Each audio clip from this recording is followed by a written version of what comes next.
Hola guitaristas, welcome back. This is the second part with the great Nicolas Meier here as my very special guest. I wanted to talk with you, Nicolas, about your very special instruments as well. You play Godin guitars. Can you talk a bit about those instruments for us?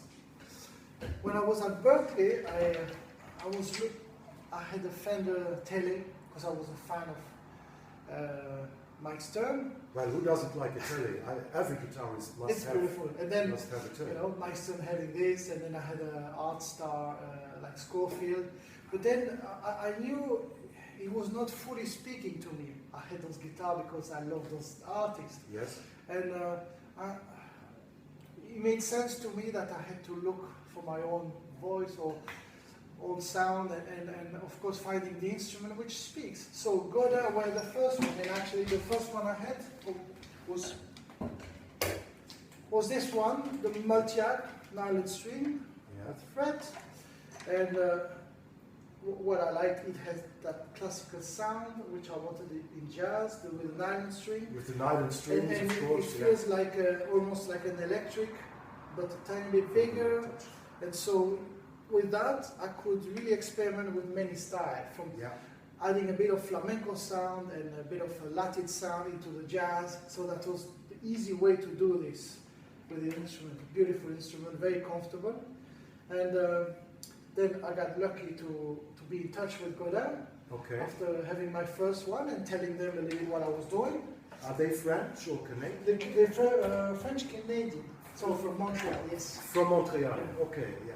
And they were very nice to me, and so I ended up having plenty of Godin. I have so you 10 to became 15, but an endorser.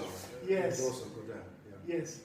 And I got the same one, that's the same one, but without frets. That's very special. Yes, so that's of course a good way to play the ethnic sound, play the Balkanic and the more Orient Arabic sound, to use the quarter tone and to try to emulate clarinets and singing, because they don't have pitch, they can move, and that's a beautiful instrument to do. It's fretless and with nylon strings. So there is this Arabic instrument called oud. Yes. So it's a bit like a modern oud. It's a modern oud, yes.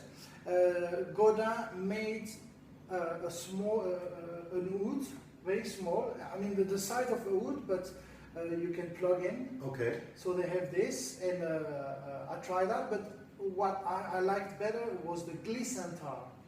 The glissentar is the size of a guitar, even a bit bigger, but it plays like a oud, 11 string. So that is a glissentar. That's a fretless. Okay. Oh, the glissentar has 11 strings. Like it's a a tiny bit bigger, like a oud. Yeah.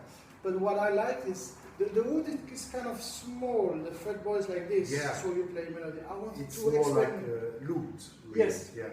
So I wanted to keep experimenting with sound and go through an amplifier. So with a glissentar, there's a full fret. I can play a few chords. Almost like I can go rock guitar and ethnic at the same time. Yeah.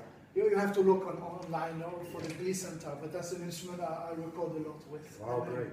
It has a lovely. It's never fully like the ouds, because the oud is fully acoustic, but it has that sort of sound. So. And also one advantage is those modern tuners. Because of the traditional oud, you have like the violin tunes and they never stay in tune. I have one at home. I tune for 1 hour. And then you play 5 minutes. Play 5 minutes and you start all over again. So it's, you know. Could you play a bit on the fretless guitar for us to show how it sounds? Yes.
those quarter tones and stuff like in the ethnic Yes. music.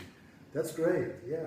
And then you got this jazz guitar, also by Godin. Yes, well, Godin made a copy of 175 because it's the real jazz guitar. Of course. And, the most they recorded jazz guitar in history. Is it? I read it somewhere, yeah. Right. Yeah.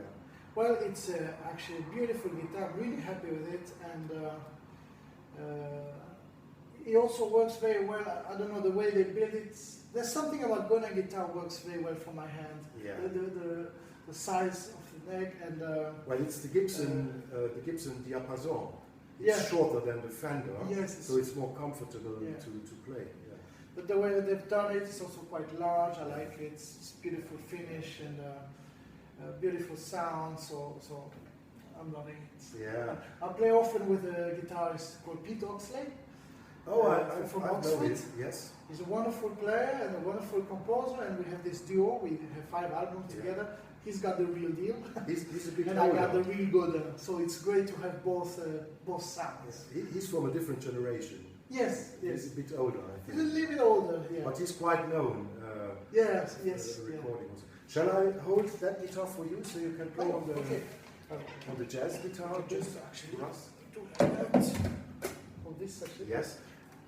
All right. Yeah. That's a real professional, ladies and gentlemen. Guitar stands for the guitars. Sorry, there's always.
Great. Do you put wound or unwound strings? Unwound. Unwound. Yeah. Yeah, that's better. I think it's more the sound of Yeah. that I type like of that. guitar. I have also a guitar like that at home, and I also put on unwound strings by Tomasnik. The Tomastik. lady, Tomastik is the one, yeah. They have It's a bit more expensive, but it's really good quality. Yeah, they sound good, and they're mellow in the sound. They're mellow, yeah. The other one I like them more for rock or Yeah. of course, yeah.